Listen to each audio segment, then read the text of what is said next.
Shalom sahabat Seed of Faith, jumpa lagi dengan Pastor Roy. Terima kasih untuk tetap di channel ini. Bersama dengan Pastor Roy kita akan belajar firman Tuhan, kebenaran yang memerdekakan. Shalom, selamat pagi sahabat yang diberkati oleh Tuhan Yesus. Apa kabar di hari ini? Sahabat, saya mempercayai bahwa kasih setia dan rahmat Tuhan selalu baru setiap hari.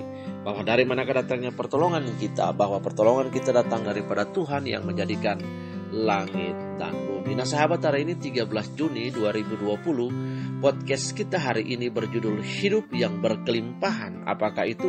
Yang terambil dari dalam Yohanes pasal yang ke-10 ayat yang ke-10. Mari sebelum kita melakukan pembacaan, kita berdoa terlebih dahulu. Bapa, kami mengucap syukur dalam nama Tuhan Yesus. Terima kasih untuk segala sesuatu sepanjang hari ini yang Kau sediakan bagi kami. Makan, minum, pakaian, kesehatan dan lain. Dan pemeliharaan Allah sendiri yang jauh melampaui apa sendiri yang kita pikirkan. Kami percaya damai sejahtera Allah akan memelihara hati dan pikiran kami sepanjang hari ini. Terima kasih buat penyertaan Roh Kudus. Pegang tangan kami sepanjang hari ini, tuntun dan bimbing kami. Terpuji nama Tuhan. Berkati pembacaan firman kami hari ini dari Yohanes pasal 10 ayat 10. Agar Tuhan pembacaan ini boleh mendatangkan berkat bagi kami. Di dalam nama Yesus kami berdoa dan mengucap syukur. Nah sahabat yang diberkati oleh Tuhan Yesus, Yohanes pasal 10 ayat 10 ada dua terjemahan hari ini yang akan saya bacakan bagi kita. Yang pertama dari terjemahan baru. Pencuri datang hanya untuk mencuri dan membunuh dan membinasakan. Aku datang supaya mereka mempunyai hidup dan mempunyainya dalam segala kelimpahan. Dari versi BIM, pencuri datang hanya untuk mencuri, membunuh dan untuk merusak. Tetapi aku datang manusia mempunyai hidup dan hidup berlimpah-limpah. Sahabat yang diberkati oleh Tuhan Yesus, pertanyaan pertama kita hari ini adalah, apakah Anda pernah merasa bahwa hidup kok begini-begini saja? Pertanyaan diagnostik ini kita akan jawab bersama-sama. Mari kita belajar hidup seperti apa yang kita dapatkan. Pada bagian ini Tuhan Yesus mengajarkan bahwa Dia berbeda dengan pencuri atau nabi palsu yang menjerumuskan hidup pengikutnya. Sebaliknya, Tuhan Yesus justru memberikan hidup kepada para pengikutnya. Bukan sembarang hidup, tetapi hidup yang berkelimpahan. Karena itu pertanyaan kita adalah hidup yang berkelimpahan, apakah itu? Sahabat yang diberkati oleh Tuhan Yesus, perkataan Tuhan Yesus ini merupakan penggenapan janji Allah dalam kitab perjanjian. Misalnya perjanjian lama, misalnya dalam Yeremia 34, bahwa Dia sendiri yang akhirnya akan menggembalakan domba-dombanya, karena para pemimpin Israel tidak bertindak sebagai gembala yang baik. Sebagai gembala yang baik, Allah akan memperhatikan domba-dombanya itu satu persatu, merawat mereka serta menuntun mereka ke tempat yang subur.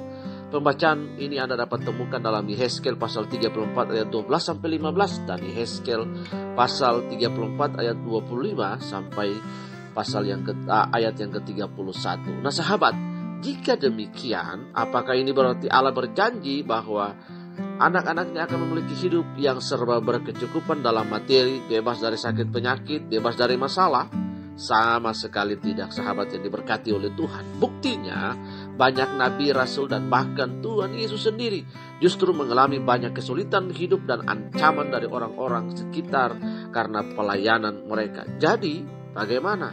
Sahabat, jika diselaraskan dengan bagian-bagian lain dalam Alkitab, jangan menafsir hanya berdasarkan satu bagian Alkitab saja. Maka sebagai pengikut Kristus, kita telah memiliki apa yang jauh lebih bernilai dibanding kekayaan, kesehatan, nama besar, kekuasaan, dan lain-lain.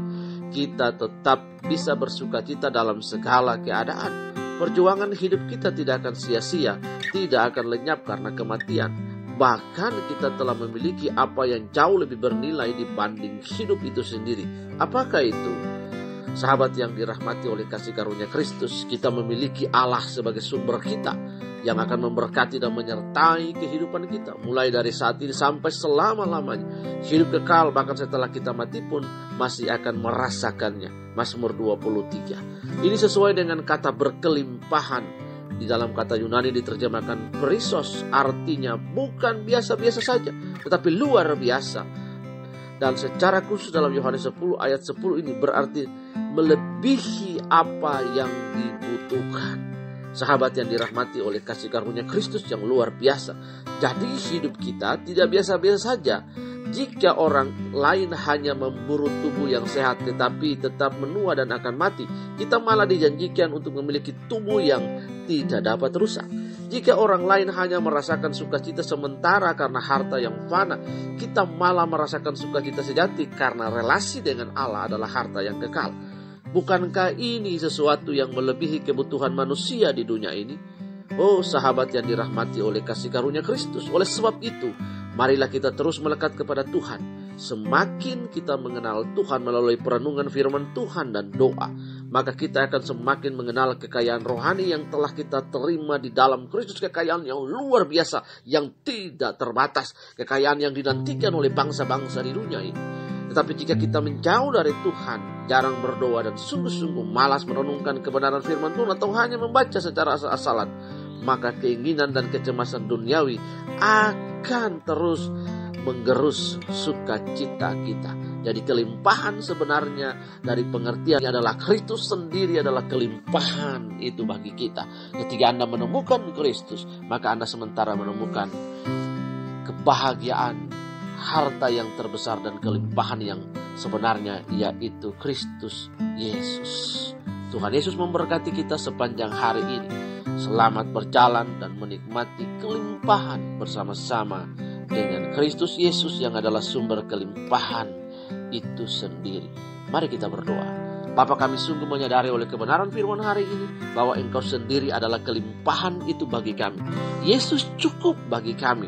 Karena itu di dalam Engkaulah kami menemukan kebahagiaan kami, Tuhan. Terima kasih Engkau sudah menebus kami, menyelamatkan kami, memberikan pengharapan bagi kami.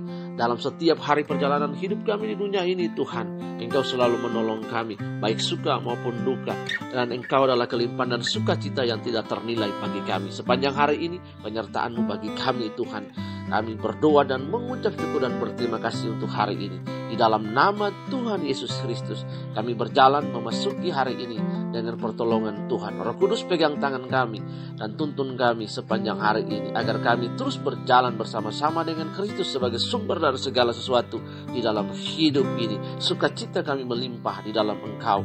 Terpuji nama Tuhan. Rumah tangga dan pelayanan dan pekerjaan kami hanya di dalam nama Tuhan Yesus. Haleluya.